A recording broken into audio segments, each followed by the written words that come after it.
The cold fluorescent lights of the clinic buzzed overhead, casting everything in that particular shade of sickly blue-white that made even healthy skin look pallid. I stared at the grainy black and white image in my hand, still struggling to process what it meant. A baby. My baby. A tiny bean-shaped cluster of cells that would become a person. "You're about 8 weeks along, Ms. Reynolds," the technician had said, her voice carrying the practiced neutrality of someone who delivered life-changing news every day. "Everything looks normal so far." Normal. What a useless word. Nothing about this situation was normal. I stepped out into the late September rain. The ultrasound printout tucked safely in the inner pocket of my coat, protected from the downpour that matched my mood. Manhattan glittered around me, 1,000 lights reflecting in puddles like scattered stars, beautiful and completely indifferent to my crisis.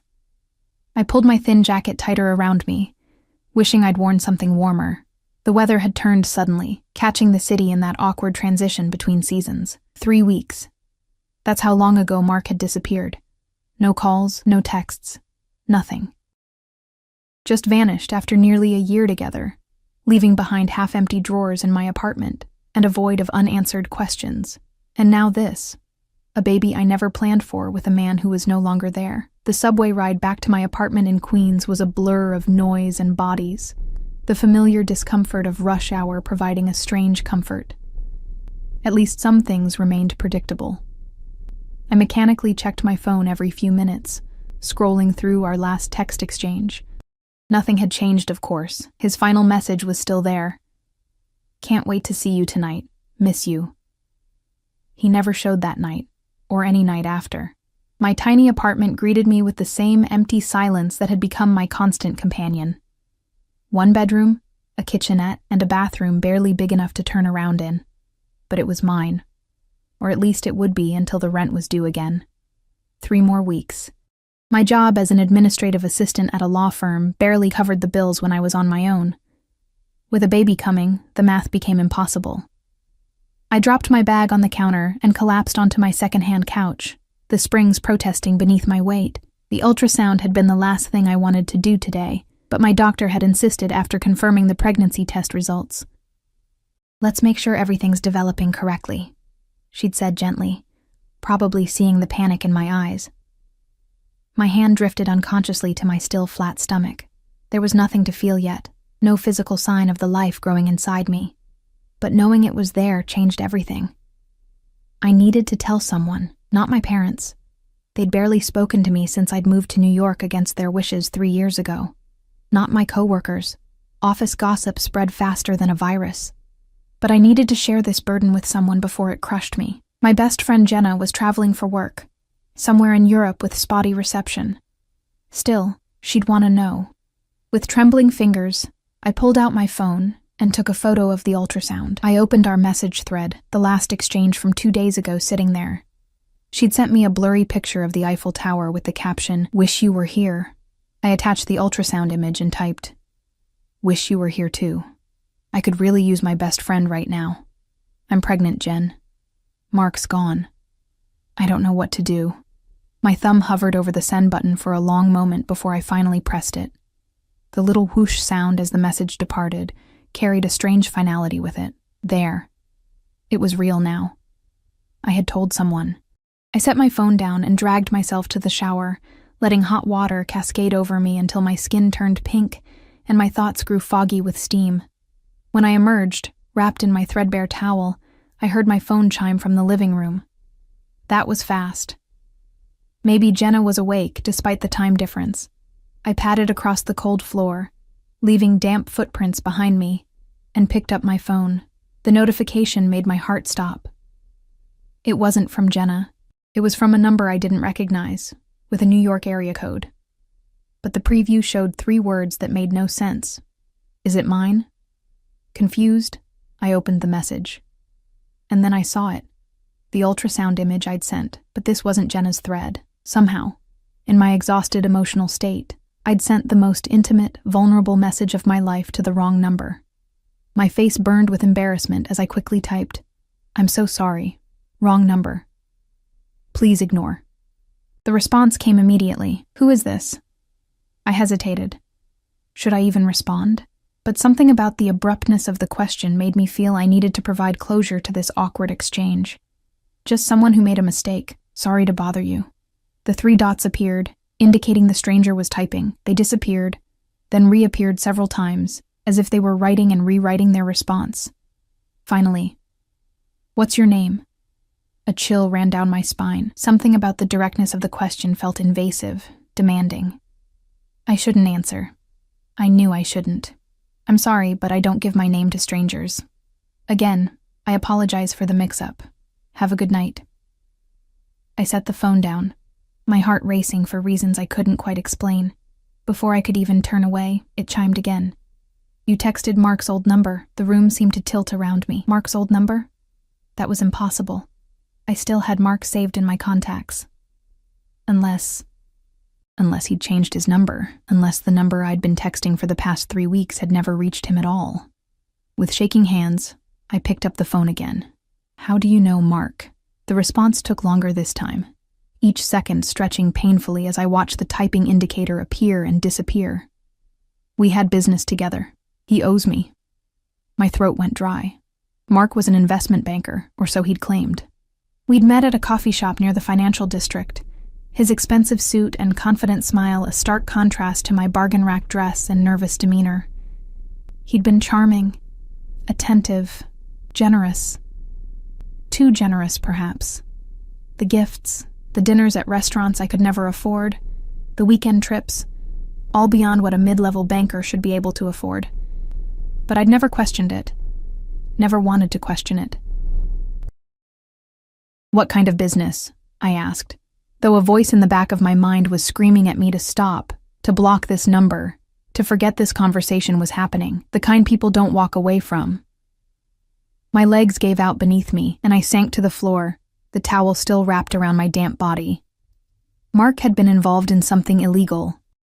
It was the only explanation that made sense of his sudden disappearance, of this cryptic exchange, of the subtle wrongness I'd sometimes sensed but pushed aside. I don't know where he is, I typed truthfully. He disappeared 3 weeks ago. I haven't heard from him since. The response was immediate. But you're carrying his child. It wasn't a question. The certainty in those words made my skin crawl.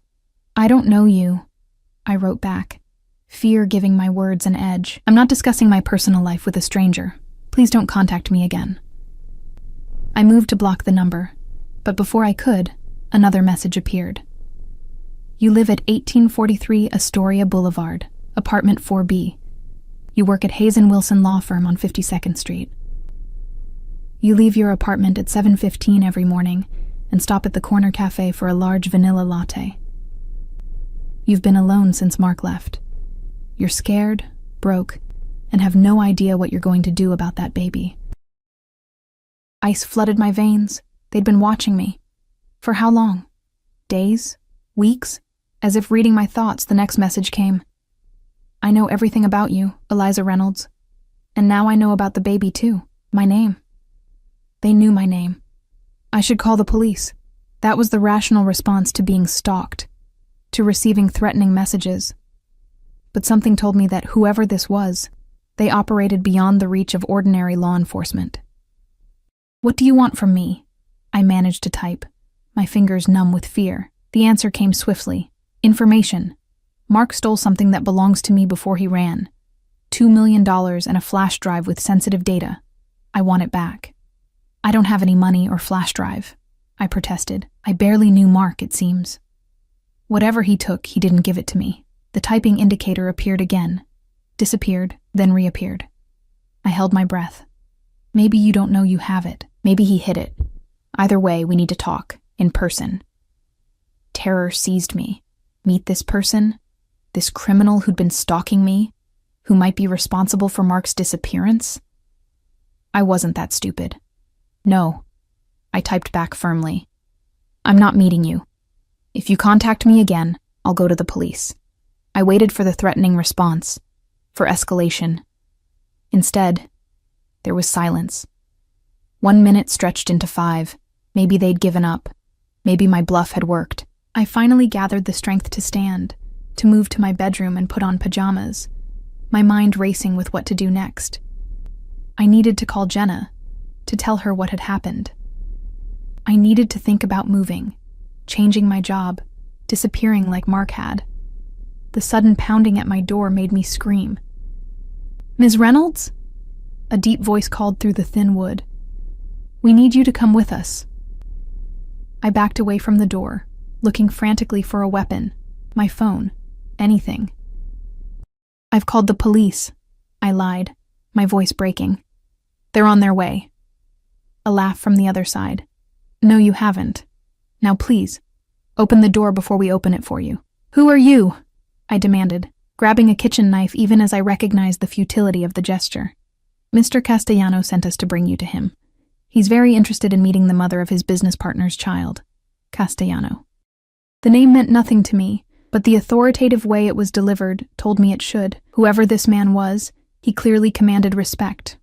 Or fear. "I'm not going anywhere with you," I insisted, though my voice trembled. "Ms. Reynolds." The voice became softer, almost gentle.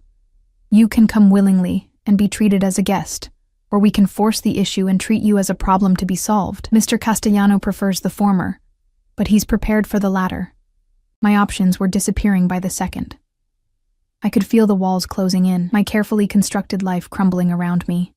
Whatever Mark had been involved in, I was now caught in it too, along with my unborn child. "I need to get dressed," I said finally, defeat washing over me. "You have 3 minutes," came the reply. I moved on autopilot, pulling on jeans, a sweater, and boots. I grabbed my phone and keys, though I suspected neither would be much use to me where I was going. As I approached the door, my hand rested briefly on my stomach. "I'll protect you," I whispered to the tiny life inside me. A promise I had no idea how to keep. I opened the door to find 2 men in black suits, their broad shoulders filling my narrow hallway. Their faces were expressionless, professionally blank, but their eyes assessed me with cold efficiency. "Ms. Reynolds," the taller one nodded. "Mr. Castellano is waiting." As they escorted me downstairs and out to a black SUV with tinted windows, I caught sight of something on the roof of my building that hadn't been there before. The sleek, menacing silhouette of a helicopter, its blades slowly turning in the night air. The message on my phone suddenly made terrifying sense. "Come now!" he'd commanded. And now I was. The helicopter blades sliced through the night air with a rhythmic thump that vibrated in my chest. I sat rigidly on the leather seat, strapped in tightly between the 2 suited men who had collected me from my apartment. Neither had spoken since instructing me to put on the noise-canceling headphones that now cupped my ears, isolating me in a bubble of muffled sound and mounting dread. Through the window, I watched New York City transform beneath us. The familiar grid of streets and buildings shrank away as we rose higher, the city becoming a sprawling constellation of lights. I had never been in a helicopter before. Under different circumstances, I might have found the view breathtaking. Now, it only emphasized how quickly I was being carried away from everything familiar, everything safe. Where were they taking me? To this Castellano person, obviously. But where? And what would happen when we arrived? The questions circled in my mind like hungry wolves, each one more terrifying than the last. One of the men tapped my shoulder and pointed. Following his gesture, I saw we were approaching what appeared to be a large estate north of the city, situated on a cliff overlooking the Hudson River. A helipad glowed with perimeter lights on impeccably manicured grounds. Even from the air, the property radiated wealth and power. Old money wealth, the kind that didn't need to announce itself. The helicopter descended smoothly, the pilot expertly navigating the craft onto the illuminated circle. As the rotors began to slow, one of my escorts removed his headphones and gestured for me to do the same. "We've arrived, Ms. Reynolds," he said, his voice oddly formal. "Mr. Castellano is waiting in the main house." The other man unstrapped my harness and opened the door. The rush of cool air against my face carried the scent of pine trees and water. It was quieter here than in the city, the night filled with natural sounds instead of traffic and humanity. They led me along a stone path, lit by small ground lamps, toward a mansion that loomed against the starry sky. The architecture was classic, almost European, with ivy-climbing stone walls and large windows glowing amber from within. This wasn't just a house, It was a fortress, disguised as a home, isolated and impenetrable. My legs felt like lead as we climbed the wide stone steps to the entrance. A massive wooden door that looked like it belonged in a medieval castle. Before we reached it, the door swung open, revealing a slender woman in her 50s, dressed in a simple black dress. Her silver-streaked hair was pulled back in a severe bun, and her eyes assessed me with clinical detachment. "Ms. Reynolds," she acknowledged with a slight accent I couldn't place. "Follow me. Mr. Castellano doesn't like to be kept waiting." The men who had escorted me remained at the door as I followed the woman into the house. The interior was even more impressive than the exterior. Soaring ceilings, marble floors, artwork that looked like it belonged in museums rather than a private residence. Yet, despite the grandeur, there was a sterility to the place, as if it were a stage set rather than a home. We passed several closed doors, our footsteps echoing in the silent hallways. I saw no other people, though I had the distinct feeling we were being watched. Security cameras, I realized, discreetly positioned at intervals along the corridor. "Who is Mr. Castellano?" I finally asked, my voice sounding small in the cavernous space. The woman didn't slow her pace or turn around. "You'll find out soon enough." She led me to a set of double doors at the end of a long hallway where she stopped and knocked softly. After a moment, she opened one door and gestured for me to enter. "Wait here," she instructed, before closing the door behind me, leaving me alone. I found myself in what appeared to be a study. Floor-to-ceiling bookshelves lined 2 walls, filled with leather-bound volumes. A massive desk dominated the space, its surface clear except for a laptop and a single file folder. Behind it, floor-to-ceiling windows overlooked the river, the moonlight casting silver ribbons across the dark water. The room smelled of leather, old books, and something else, a subtle cologne with notes of sandalwood and spice, masculine, expensive, and somehow dangerous. I stood awkwardly in the center of the room, afraid to touch anything, afraid to even sit without permission. Minutes passed, each one stretching my nerves tighter. Was this a tactic? Making me wait, letting my fear build? If so, it was working. The soft click of the door opening behind me made me jump. I spun around, heart hammering against my ribs. The man who entered moved with the quiet confidence of a predator. Unhurried, deliberate, aware of his power. He was taller than I expected, broad-shouldered but lean, dressed in a charcoal suit that had clearly been tailored to fit his frame perfectly. Dark hair with threads of silver at the temples framed a face that might have been carved from stone. All sharp angles and planes, with deep-set eyes that studied me with unsettling intensity. This, then, was Castellano. He didn't look like what I'd imagined a mob boss would look like. No flashy jewelry or slicked-back hair. Nothing like the caricatures from movies. Instead, he exuded a refined danger, like a finely crafted blade. "Ms. Reynolds?" he said, his voice a low baritone with just the faintest trace of an Italian accent. "Thank you for joining me this evening." As if I'd had a choice, he gestured to one of 2 leather armchairs positioned near the unlit fireplace. "Please, sit." I perched on the edge of the chair, watching as he moved to a sideboard and poured amber liquid into 2 crystal glasses. He handed one to me, then took the other chair, sitting with an ease I couldn't imagine feeling.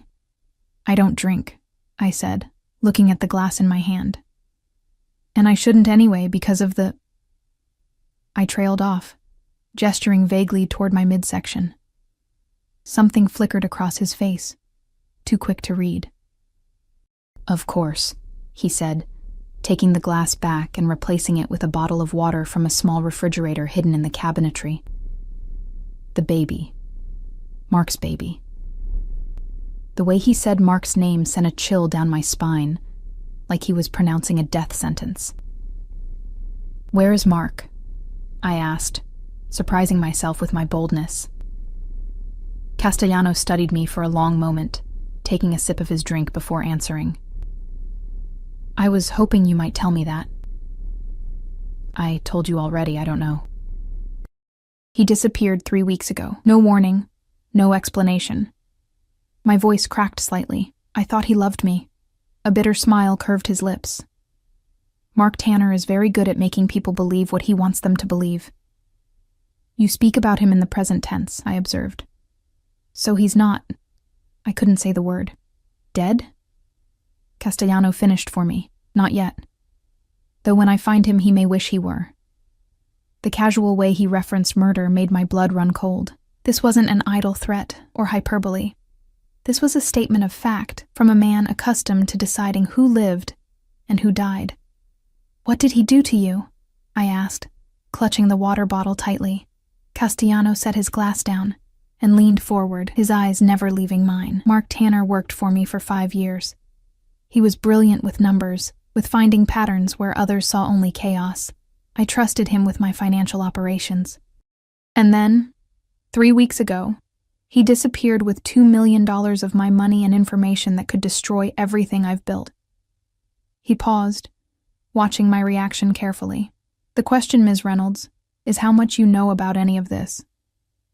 "Nothing," I insisted, my voice steadier than I felt. "I thought he was an investment banker. We met a year ago, started dating. He moved some things into my apartment 6 months ago, but kept his own place too. He said it was closer to work." I laughed hollowly. I guess that was just another lie. "You never questioned where his money came from? The lifestyle he maintained?" I looked down at my hands, shame washing over me. I assumed he was good at his job, that he came from money.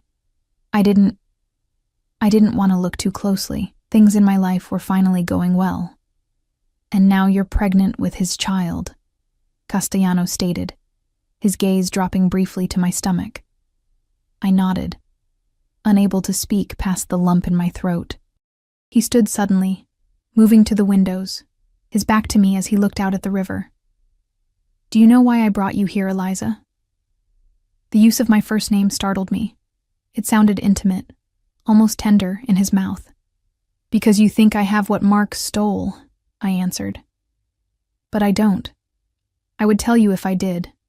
He turned to face me, his expression unreadable. "I believe you." The words should have brought relief, but something in his tone kept me on edge. "Then why am I here?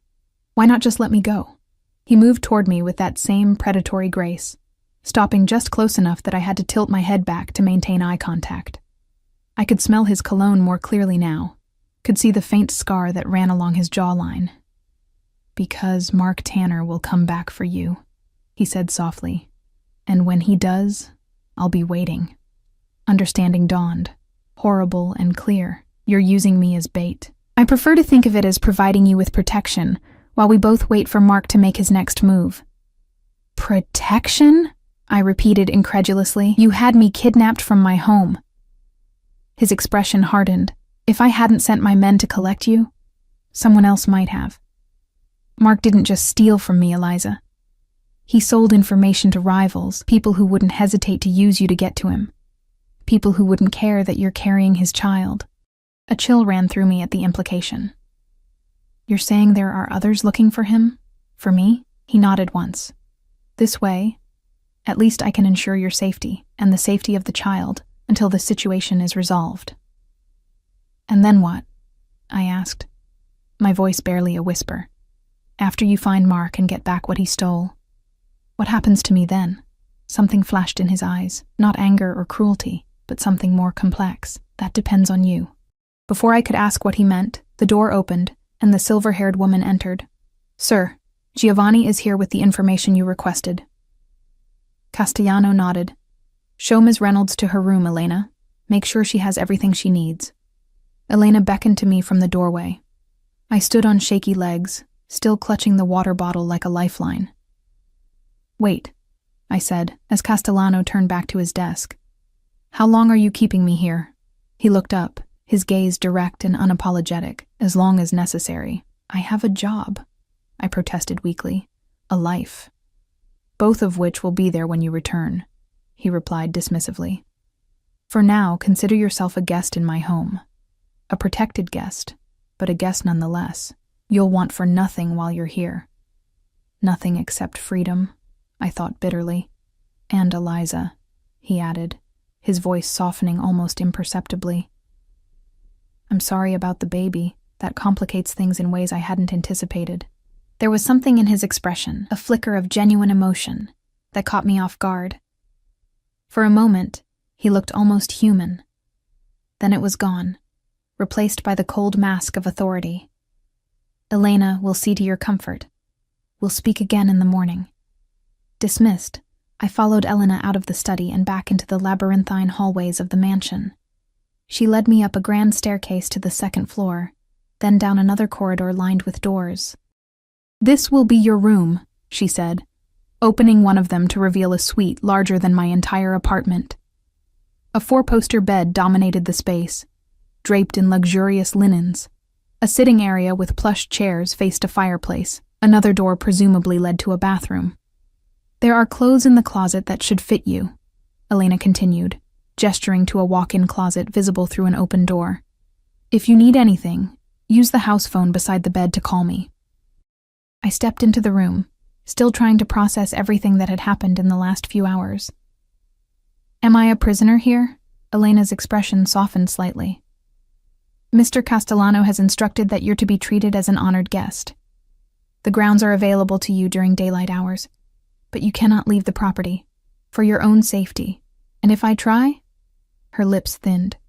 "The security here is comprehensive. I wouldn't recommend testing it." With that, she left, closing the door behind her. I listened for the sound of a lock engaging, but heard nothing. Still, I knew I was trapped just as surely as if there had been bars on the windows. I moved to the bathroom, needing a moment to collect myself. It was as luxurious as the bedroom. Marble and glass, with a shower large enough for 3 people and a soaking tub beside a window that overlooked the gardens.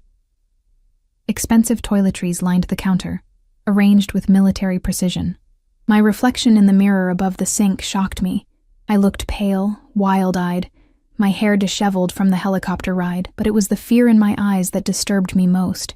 Naked, primal fear that I couldn't hide. I splashed cold water on my face, trying to regain some semblance of control. As I dried my face on a monogrammed towel, my hand drifted unconsciously to my stomach. "It's going to be okay," I whispered, not believing it for a second. "We're going to be okay." But as I returned to the bedroom and stared out the window at the moonlit grounds surrounded by high walls and what I assumed were armed guards, I knew that nothing would ever be okay again. I was caught in a dangerous game between Mark and Castellano, with my life and my baby's life hanging in the balance. And somewhere out there, Mark was either running for his life or planning his next move. Did he know I was pregnant? Did he care? Was he coming back for me, as Castellano believed? Or had he abandoned us both without a second thought? As I curled up on the edge of the massive bed, still fully dressed and trembling, I didn't know which possibility frightened me more.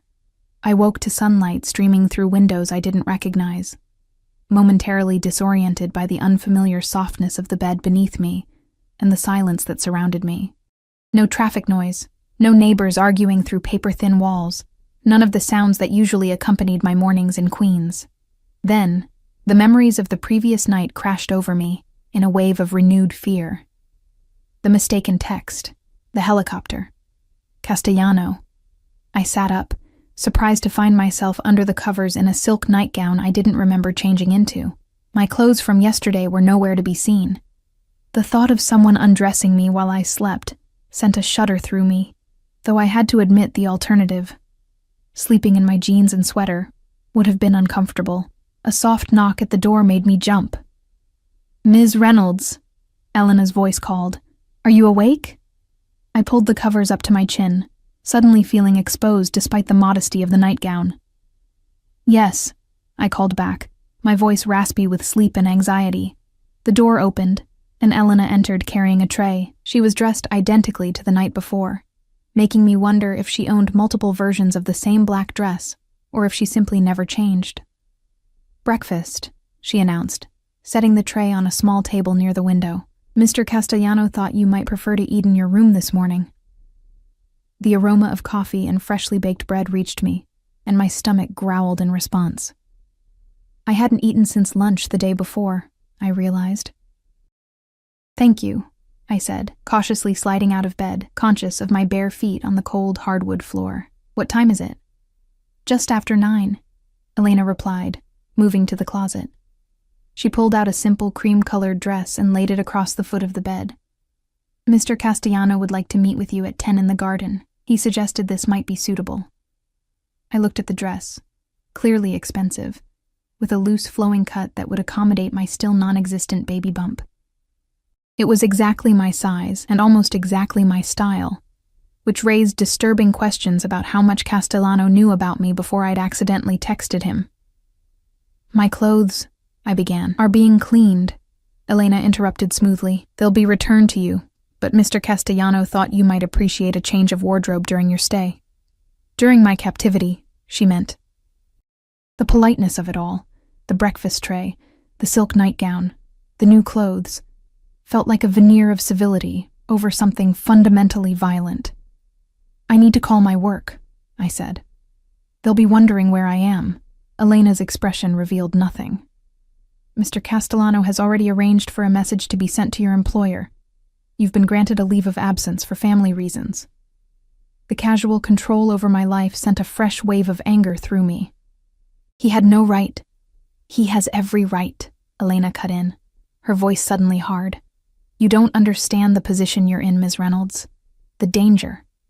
Mr. Castellano is offering you protection that others in his position might not extend. I suggest you show some gratitude." Her words doused my anger like cold water. I was alone, pregnant, and at the mercy of a man who casually spoke of murder.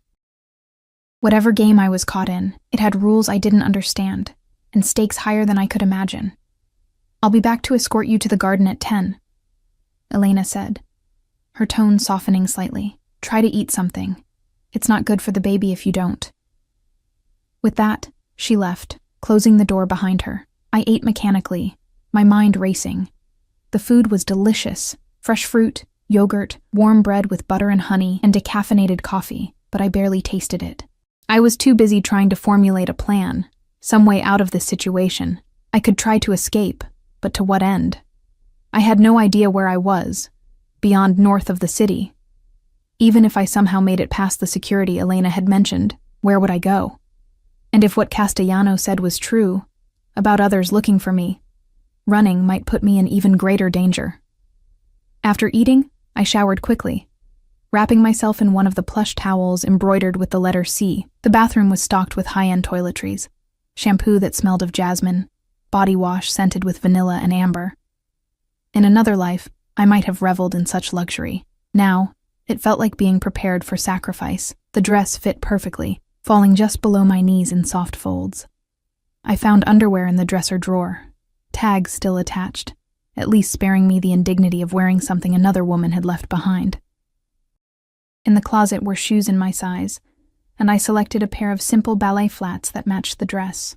Exactly at 10, Elena knocked again.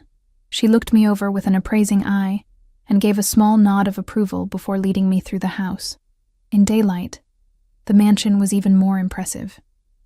Sunlight streamed through tall windows, illuminating artwork that I now recognized as original pieces by masters. Old masters.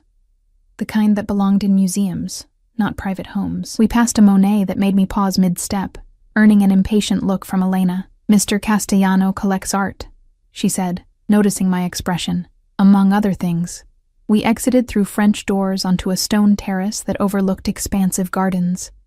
Immaculately trimmed hedges formed geometric patterns around beds of late-blooming flowers. Stone pathways wound through the landscape, leading to secluded benches and small fountains. Elena pointed to a gazebo near a reflecting pool at the center of the garden. "Mr. Castellano is waiting for you there. Go directly to him." I stepped out into the autumn sunshine, the cool air carrying the scent of roses and earth. Despite my situation, I couldn't help but appreciate the beauty surrounding me. The garden was a masterpiece of design, each element carefully planned and maintained to create an atmosphere of serene elegance. As I approached the gazebo, I saw Castellano seated at a small table, reading something on a tablet. He wore casual clothes today, dark slacks and a light sweater that somehow looked just as expensive as his suit from the night before. A steaming cup of coffee sat untouched at his elbow. He looked up as I approached, rising to his feet with that same fluid grace. "Eliza," he greeted me, gesturing to the chair across from his. "You look well. Did you sleep?" "As well as could be expected," I answered carefully, taking the offered seat. "Considering I was kidnapped and am being held against my will." A ghost of a smile touched his lips. "Direct. I appreciate that quality." He sat back down, setting aside his tablet. I thought we might continue our conversation from last night. There are things you should know about Mark, about your situation. Why should I believe anything you tell me? I challenged, surprising myself with my boldness. You're a criminal. I am many things, he replied, unperturbed by my accusation. A businessman, an art collector, a man who values loyalty and abhors betrayal. His dark eyes fixed on mine. Mark betrayed that loyalty, put my organization at risk, and stole what was mine. These are facts, not allegations. I looked away, unable to hold his intense gaze. What do you want from me, Mr. Castellano? Vito, he corrected. If we're going to be spending time together, you might as well use my first name. The familiarity made me uncomfortable. Fine. Vito, what do you want from me? He leaned forward, his expression serious. I want to understand what Mark might have told you, what he might have hidden with you, knowingly or unknowingly. I've told you I don't have anything of yours, I insisted. I didn't even know who Mark really worked for until last night. Vito studied me for a long moment, as if trying to read the truth in my face. I believe you, he said finally. But that doesn't mean he didn't hide something in your apartment, your possessions. Something you might have overlooked. Your men searched my apartment last night, didn't they? I guessed, remembering how thoroughly they'd checked each room before escorting me out. He nodded once. A preliminary search, yes. They found nothing obvious, but Mark is clever. He wouldn't make it easy to find. So what now? You keep me prisoner here indefinitely? Not a prisoner, he corrected. A protected guest. There's a difference. Not from where I'm sitting, I muttered. He sighed, looking out over the garden. You still don't understand the danger you're in. Mark didn't just steal from me. He sold information to the Bratva, the Russian Mafia. Information about my operations, my people. His jaw tightened. 3 of my men died because of what he revealed. The seriousness in his voice sent a chill through me. And the Russians? They're looking for him too? For him, and for anything else he might have taken. They know about you, Eliza. They know you were important to him. I wasn't that important, I said bitterly. He left me. Vito's eyes returned to mine, surprisingly gentle. Perhaps he thought he was protecting you by leaving. Or perhaps he always intended to return for you once he had arranged his escape. The thought that Mark might have planned to come back for me brought a confusing mix of emotions: hope, anger, fear. He doesn't know about the baby, I said quietly. I only found out after he disappeared. Something flickered in Vito's expression. Sympathy, perhaps, or something deeper. The baby complicates things, he admitted. But it also gives us an advantage. If Mark cares for you at all, he'll return when he learns you're carrying his child. And if he doesn't care? I asked, voicing the fear that had haunted me since seeing that first positive pregnancy test. Vito didn't answer immediately. When he did, his voice was softer than I'd heard it before. Then I'll ensure you and the child are taken care of, regardless. I stared at him, trying to reconcile this unexpected offer with the dangerous criminal I knew him to be. Why would you do that? Because despite what you think of me, I'm not a monster, he said simply. I have a code. Women and children are never to be harmed in my business. He paused, looking at me intently. And because Mark worked for me for 5 years, in some ways he was like family. That makes his child my responsibility, in a sense. The child is my responsibility, I said firmly. Mine alone. A small smile curved his lips. Fierce, good. You'll need that fierceness in the months ahead. Before I could respond, a man in a suit approached the gazebo. Unlike the guards from the night before, this one moved with the confidence of someone higher in the hierarchy. He nodded respectfully to Vito before speaking in rapid Italian, too low and fast for me to catch even if I had understood the language. Vito's expression darkened. He replied in the same language, his tone sharp. The man nodded again and retreated back toward the house. What is it? I asked, tension coiling in my stomach. Vito stood, suddenly all business again. We need to go inside. Now. Why? What's happening? He moved around the table and took my arm. guiding me to my feet with firm but gentle pressure. One of my sources has informed me that Mikhail Petrov, the head of the Bratva operation I mentioned, has learned of your whereabouts, or at least the whereabouts you had yesterday. Fear shot through me. They went to my apartment? Yes. Fortunately, you weren't there. His grip on my arm tightened slightly as he led me back toward the house at a brisk pace. This confirms what I told you. You're safer here than anywhere else right now. The gardener I hadn't noticed before suddenly straightened from where he'd been pruning roses, revealing a gun holstered at his hip. Another man I had taken for a groundskeeper spoke quietly into what I now realized was a communications device disguised as a Bluetooth earpiece.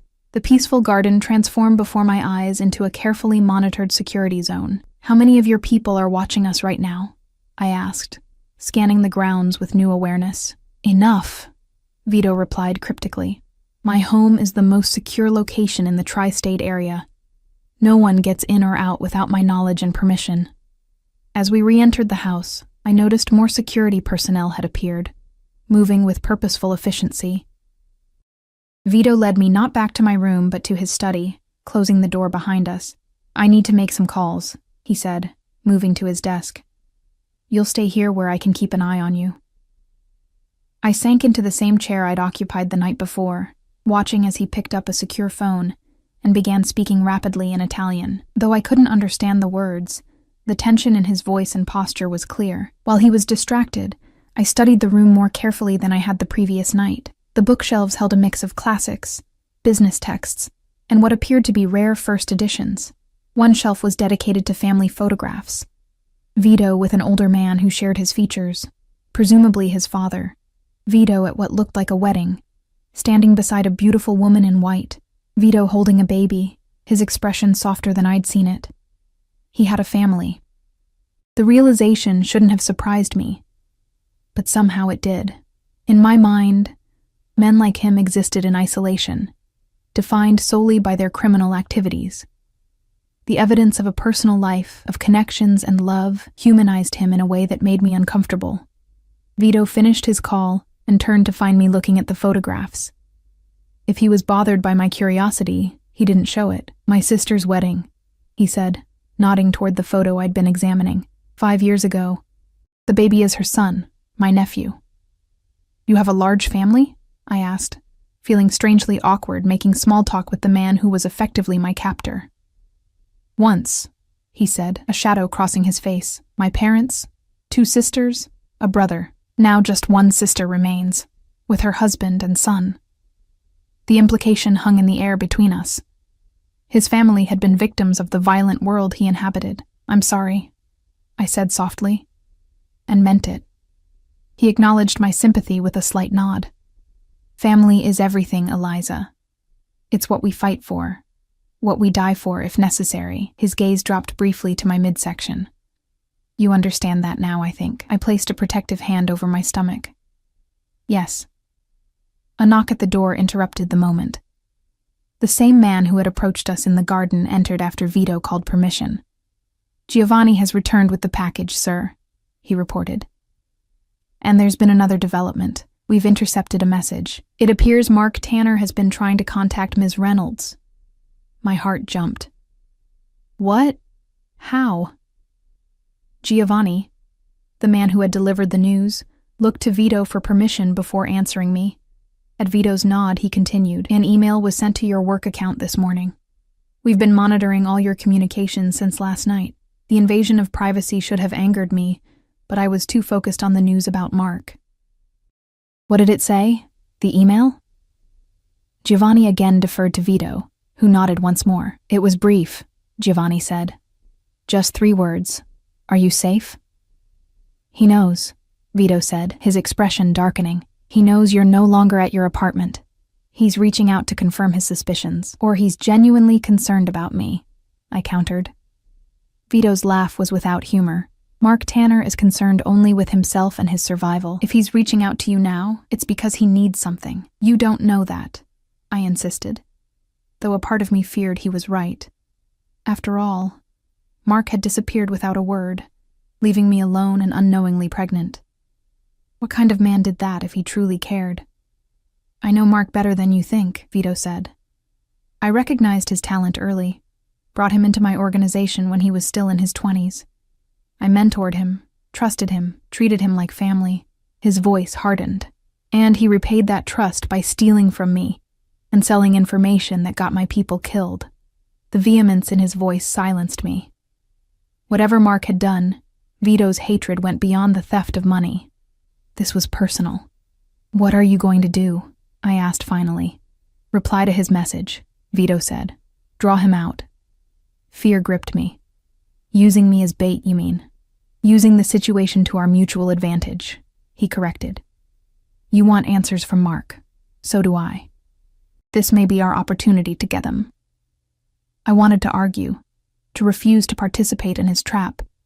But the truth was that I did want answers. Why had Mark left? Had any of what we shared been real? Did he know about the baby? Would he care? What would the reply say? I asked cautiously. Vito studied me, his dark eyes unreadable. The truth, or a version of it, that you're safe but not at home, that you know what he did, that you need to see him, and when he responds, if he responds, Vito corrected, we'll arrange a meeting, somewhere public, somewhere he'll feel safe enough to show his face. And then your men will grab him, I concluded. Vito didn't deny it. He has something that belongs to me. Information that puts lives at risk. Yes, I intend to recover it. And Mark? What happens to him? Something cold and implacable settled over Vito's features. That depends on him. If he cooperates, returns what he stole, provides information on his dealings with the Bratva, he might survive this. The qualifier, might, hung in the air between us. I won't help you kill him, I said firmly, my hand still resting protectively over my stomach. Whatever he's done, he's this baby's father. Vito regarded me for a long moment. I'm not asking you to help me kill him, Eliza. I'm asking you to help me find him before the Russians do. Because I promise you, if they find him first, his death will be neither quick nor merciful. The harsh reality of the situation settled over me like a physical weight. I was caught between two dangerous forces, Vito's cold, calculated vengeance, and the brutal violence of the Russian Mafia. And somewhere in the middle was Mark, the father of my child, a man I was beginning to realize I had never truly known. All right, I said finally, my voice barely above a whisper. I'll help you contact him, but I want to be there when you meet him. I deserve answers too. Vito's expression softened marginally. Of course, you'll be there. He glanced at Giovanni. Have Elena prepare lunch for Ms. Reynolds in her room. I need to make arrangements. As Giovanni moved to carry out his instructions, Vito turned back to me. Rest assured, Eliza, I'll do everything in my power to keep you and your child safe. Whatever happens with Mark, you have my protection. The irony wasn't lost on me, seeking protection from the very man who had orchestrated my abduction. But as I was escorted back to my luxurious prison, I realized I had few options left.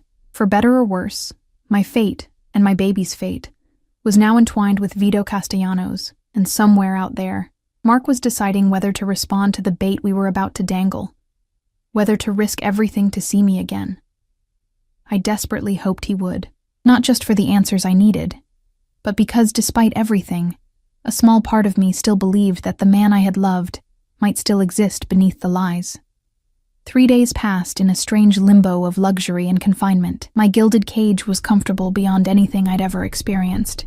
Gourmet meals, designer clothes, attentive service from Elena and the household staff, but it was a cage nonetheless. I was permitted to walk the grounds during daylight hours, always with the shadowy presence of security personnel nearby. I could read books from Vito's extensive library, watch television in a lavish media room, even swim in the indoor pool housed in a glass-enclosed pavilion overlooking the river. But I couldn't leave. Couldn't contact anyone from my former life. Couldn't escape the growing sense that my old existence was slipping away like sand through my fingers. Mark had responded to our message. A brief reply that revealed nothing beyond his continued interest. Where are you? Are you truly safe? I need to know. Vito had crafted the response with meticulous care. each word calculated to draw Mark out without revealing too much. "I'm staying with friends outside the city. I know what you did, what you took. We need to talk about the baby." The mention of the baby had been my suggestion, a truth I'd insisted on including. If Mark was going to risk meeting me, he deserved to know why it mattered so much. His response had come swiftly. "Baby? What baby?" And then, minutes later, "Are you pregnant, Eliza?" The raw shock in those simple words had convinced me that Mark truly hadn't known. Whether that absolved him of abandoning me or merely added another layer to his betrayal, I wasn't sure. After several more exchanges, carefully monitored and approved by Vito, Mark had agreed to meet me at a public cafe in Manhattan, neutral ground where he presumably felt safe from ambush. The meeting was set for this afternoon at 3. I stood before the mirror in my room, examining my reflection in the elegant navy blue dress Vito had provided for the occasion. It was conservative but flattering, projecting an image of poised confidence I certainly didn't feel. My hair was pulled back in a simple chignon, my makeup minimal but polished. I looked like a stranger to myself, a wealthier, more sophisticated version of Eliza Reynolds. A soft knock at the door announced Elena's arrival. "It's time," she said simply. I followed her through the now familiar corridors of the mansion to Vito's study. He was waiting there, impeccably dressed in a charcoal suit similar to the one he'd worn the night we met. The similarity wasn't lost on me. It reinforced the power dynamic between us, reminded me of my position in his world. "You look lovely," he said, his dark eyes taking in my appearance with an assessment that felt more strategic than appreciative. "Are you ready for this?" "As ready as I'll ever be," I replied, my hands instinctively moving to my stomach in what had become a habitual gesture of protection. Vito noticed the movement, his expression softening momentarily. "Remember what we discussed. Keep the conversation focused on the baby and your future together. Express concern about his safety, but don't press him about what he stole or where he's been hiding. Let him volunteer that information." "I know my role," I said, unable to keep the edge from my voice. "I'm the bait. You're the key," he corrected. "Mark clearly cares for you enough to risk this meeting. That gives you power in this situation, Eliza. Use it." I nodded, though I felt anything but powerful. I was a pawn in a game between dangerous men, my only leverage the child growing inside me. "My men will be positioned throughout the cafe and surrounding area," Vito continued. "Giovanni will pose as our driver and remain with the car. 2 others will be seated at nearby tables. The rest will maintain a perimeter outside." "And you?" I asked. A ghost of a smile touched his lips. "I'll be closer than you think." He stepped forward, reaching into his pocket to withdraw a small velvet box. "One last detail," he said, opening it to reveal a delicate diamond pendant on a platinum chain. "This contains a tracking device and microphone. For your safety." I eyed the necklace warily. "You really think that's necessary?" "I'm not taking chances with your life, or the life of your child," he said firmly. "If something goes wrong, if Mark has planned something we haven't anticipated, this ensures we can find you." The sincerity in his voice was unsettling. Over the past 3 days, I'd observed flashes of humanity beneath Vito's dangerous exterior, genuine concern when I'd experienced morning sickness, quiet respect for my privacy, small kindnesses that seemed at odds with what I knew of his criminal empire. It made it harder to see him as the villain in this story, despite the circumstances of our association. I turned and lifted my hair, allowing him to fasten the necklace around my throat. His fingers were warm against my skin, the touch brief but startlingly intimate. The pendant nestled just below my collarbone, the diamonds catching the light with every breath. "Beautiful," he murmured, stepping back to observe the effect. "And virtually undetectable." The helicopter ride into Manhattan passed in tense silence. I sat beside Vito, watching the landscape transform from the wooded seclusion of his estate to the dense urban grid of the city. A sleek black SUV awaited us on a private helipad atop a midtown building. Giovanni held the door as Vito helped me inside, his hand at the small of my back both supportive and possessive. "Remember," Vito said as we approached the cafe, his voice low and urgent, "no matter what Mark says, what he promises, He can't protect you from the Russians. Only I can do that.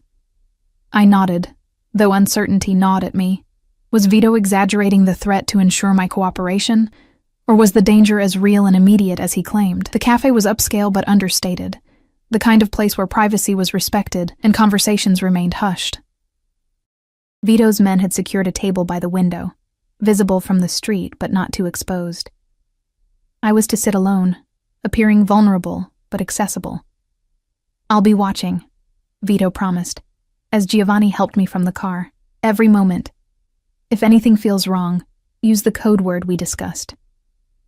"Honeymoon," I confirmed, my mouth dry with anxiety. Vito's hand closed briefly over mine, a gesture that might have looked affectionate to any observer, but carried the weight of warning. "Be careful, Eliza. Mark is desperate, and desperate men are dangerous." I entered the cafe alone, acutely aware of the eyes tracking my movement, both Vito's men and perhaps others with more sinister intentions. The maitre d' led me to the reserved table, where I ordered herbal tea with hands that trembled slightly despite my efforts to appear calm. 3 o'clock came and went. By 1:15, anxiety had my stomach in knots. Had Mark sensed a trap? Had he seen Vito's men and fled?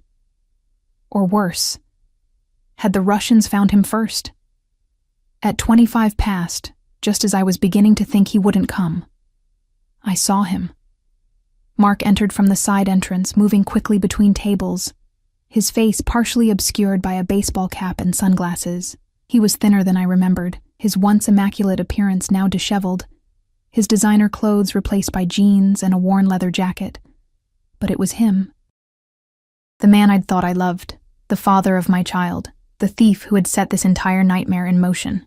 Our eyes met across the room, and for a moment everything else fell away. There was recognition, relief, and something else in his expression. Fear, certainly, but also guilt. He knew what he had done to me. He slid into the chair across from mine, removing his sunglasses but keeping the cap low over his eyes. "Eliza," he breathed, reaching for my hands across the table. "Thank God you're all right."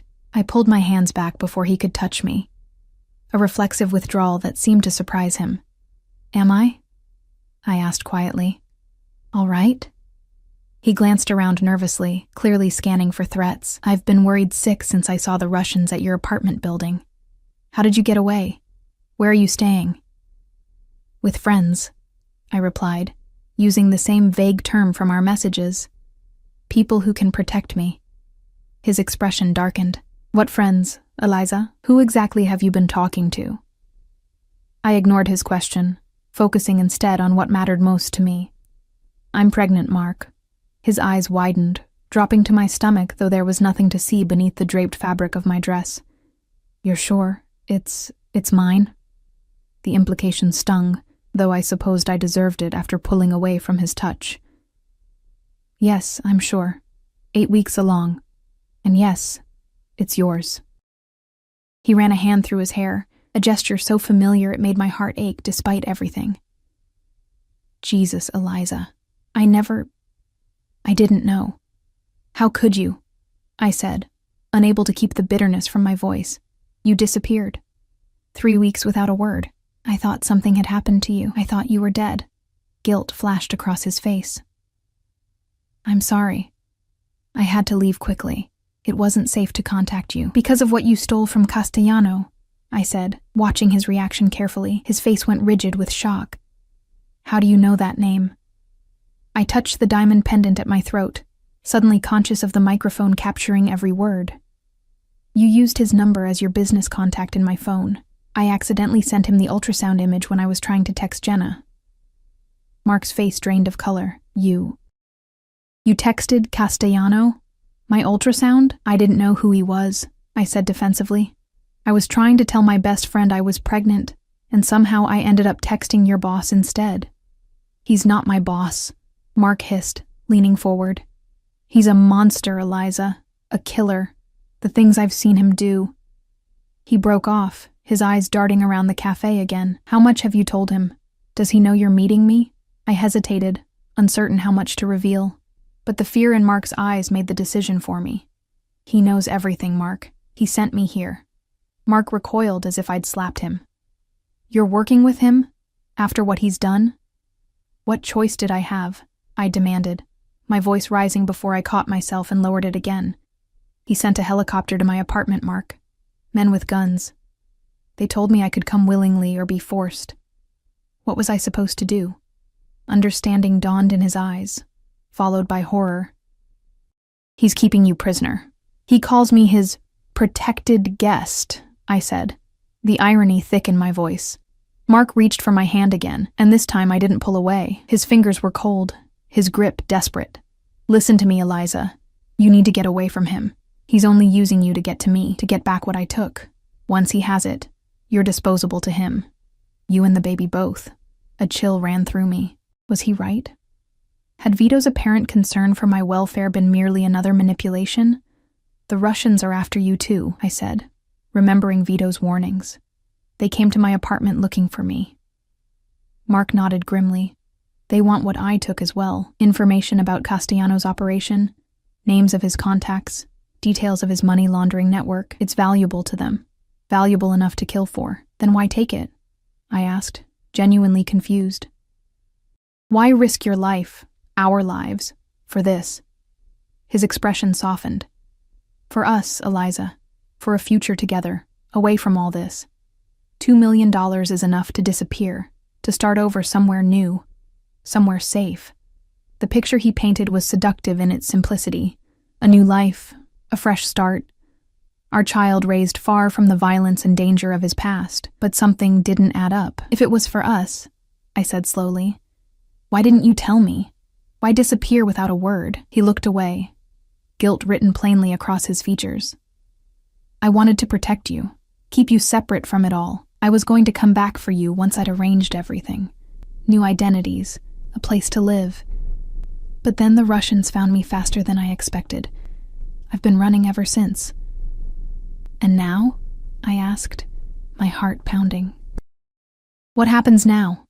Mark leaned closer, his voice dropping to a whisper. I have a plan. A way out for both of us. There's a boat waiting at a private dock. We can be out of the country by tonight, on our way to a place where neither Castellano nor the Russians can find us. I stared at him, trying to reconcile this desperate, secretive man with the charming, confident Mark I thought I'd known. Just like that? Leave everything behind? What's here worth staying for? He countered. Your job, your apartment, those things can be replaced, Eliza. Our lives, our baby's life, can't be. The mention of our child made my protective instincts flare. Was I really considering this? Running away with a man who had lied to me, stolen millions, and put our lives in danger? But the alternative, remaining under Vito's control indefinitely, seemed equally untenable.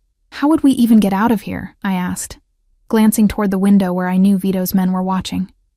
There are guards everywhere, Mark smiled, a flash of his old confidence returning. Already taken care of. There's a service exit through the kitchen. A car is waiting in the alley behind the building. By the time Castellano's men realize you're gone, we'll be halfway to the harbor. The plan was reckless, dangerous, but it offered a chance at freedom, a chance to make my own choice rather than being a pawn in this deadly game between powerful men. I touched the diamond pendant again, acutely aware that Vito was hearing every word of this exchange. The code word hovered on my lips, honeymoon. The signal that would bring his men rushing in to apprehend Mark, but I hesitated. What about the Russians? I asked. If they're watching too, they're focused on me, not you, Mark assured me. And I've been careful. Switched cars 3 times on the way here. Used back entrances. Stayed off main streets. We have a window of opportunity, but it's closing fast. He squeezed my hand urgently. We need to go now, Eliza. Right now.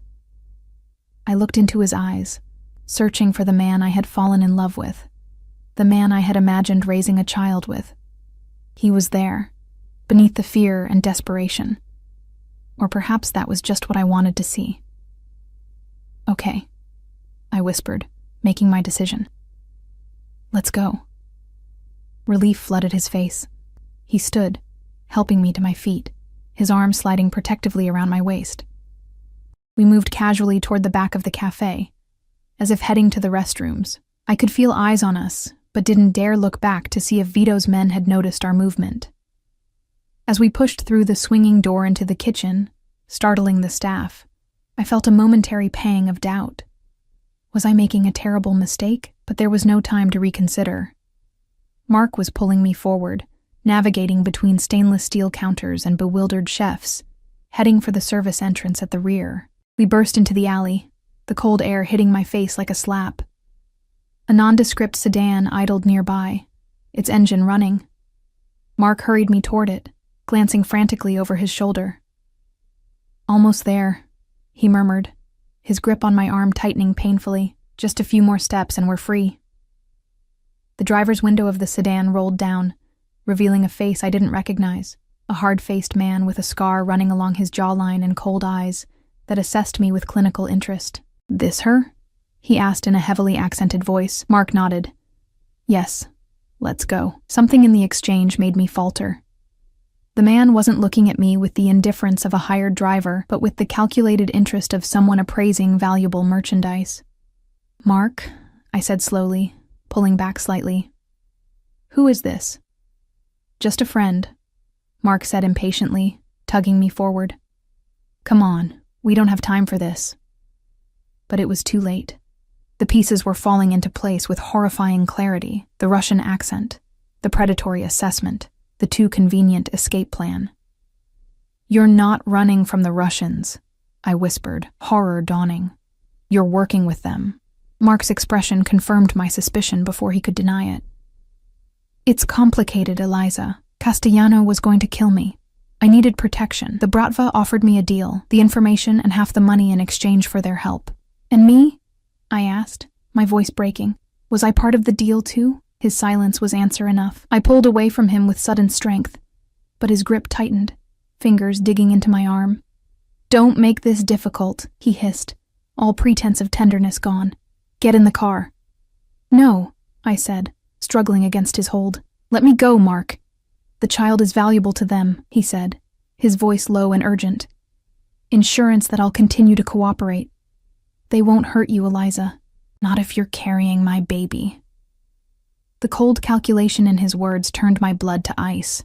He was selling me, selling our unborn child, to the Russian Mafia as leverage. The man I had loved, had trusted, had created a life with, was nothing but a monster in familiar skin. "Honeymoon," I said clearly, loudly, hoping against hope that the microphone in the pendant would pick up the word. Mark's face contorted with rage. "What did you say?" "Honeymoon," I repeated, fighting against his grip with renewed desperation. "It's over, Mark. It was all a lie." The Russian in the car barked something in his native language, reaching for what I knew instinctively was a weapon. Mark yanked me roughly toward the vehicle, his fingers bruising my arm. And then, chaos erupted. Black SUVs screeched into both ends of the alley, blocking any escape. Men in tactical gear poured out, weapons drawn. The Russian driver raised a gun, but a shot rang out before he could fire, the windshield of the sedan shattering as he slumped forward. Mark dragged me in front of him, using me as a shield as he backed toward the cafe's service entrance. "Stay back," he shouted. "I'll kill her." I felt something hard press against my side. A gun I hadn't known he was carrying. Terror paralyzed me, my hands instinctively moving to protect my stomach. "Let her go, Mark." The voice was calm, authoritative, cutting through the chaos like a blade. Vito emerged from the shadows of the alley, his posture relaxed, but his eyes deadly serious. He wore no tactical gear, carried no visible weapon, yet radiated more danger than any of the armed men surrounding us. "Stay back, Castellano!" Mark called, his voice edged with panic. "I'll do it! I swear to God I'll shoot her!" Vito continued his slow approach, his gaze locked on Mark. "No, you won't. Because the moment you harm her, you lose your only bargaining chip. The only thing keeping you alive right now." I could feel Mark's heart hammering against my back, his breath coming in rapid gasps. He was unraveling, his carefully constructed plan disintegrating before his eyes. "I want safe passage," he demanded. "A car, clear roads to the harbor, then you get your flash drive back." Vito stopped about 10 feet away, his expression almost pitying. "You really don't understand your position, do you, Mark? The Russians have abandoned you. Your driver is dead. My men control every exit. There is no escape. I'll kill her, Mark threatened again, the gun digging painfully into my ribs. I swear I will. No, Vito said simply. You won't. What happened next occurred so quickly I barely registered the sequence of events. A red dot appeared on Mark's temple, a sniper's laser sight. In the split second of distraction, I drove my elbow back into his solar plexus with all my strength, just as Vito had taught me during one of our self-defense lessons over the past 3 days. Mark's grip loosened just enough for me to tear free, dropping to the ground as Vito's men swarmed forward. They subdued Mark with brutal efficiency, disarming him and forcing him to his knees. He didn't resist, the fight draining out of him as quickly as it had appeared. His eyes sought mine as I was helped to my feet by one of Vito's guards, his expression a mixture of rage and desperation. Eliza, he pleaded, don't let them do this. Think of our baby. The invocation of our child, the child he had been willing to sell to the Russians, ignited a cold fury within me. You lost the right to mention my baby when you tried to use us as bargaining chips, I said, my voice steadier than I expected. Whatever happens to you now, you've earned it. Vito appeared at my side, his hand gentle on my elbow as he steered me away from the scene. Are you hurt? He asked quietly, his eyes scanning me for injuries. I shook my head, though in truth I felt broken in ways that had nothing to do with physical pain. No, I'm fine. He nodded, his expression softening slightly. You did well, Eliza, very well, playing along until you were certain of his intentions, using the code word at the perfect moment. I looked up at him, suddenly understanding. You knew he would try to escape with me. I suspected, Vito corrected. Mark was always predictable in his desperation. Using you and the baby as leverage with the Russians was exactly the kind of gambit he would attempt. He guided me toward one of the waiting SUVs, opening the door himself, rather than delegating the task to one of his men. Let's get you home. You've had enough excitement for one day. Home. The word resonated strangely. He meant his mansion, of course, my luxurious prison. Yet after the events of the afternoon, the thought of returning to its secure confines brought an unexpected sense of relief. I glanced back at Mark, still kneeling in the alley, surrounded by Vito's men. What will happen to him? Vito's expression hardened. He'll tell us where the rest of the money is, where the flash drive is hidden, names of his Russian contacts. He met my gaze directly. And then justice will be served for his betrayal. I should have felt horror at the implied death sentence. Instead, I felt a cold detachment. The man I had loved no longer existed. Perhaps had never existed at all. The stranger who had been willing to sell me and our unborn child to the Russian Mafia deserved whatever fate awaited him. As the SUV pulled away from the alley, I leaned my head against the cool window, exhaustion washing over me. Vito sat beside me, close but not touching, a solid presence that had somehow transformed from captor to protector in the span of a few chaotic minutes.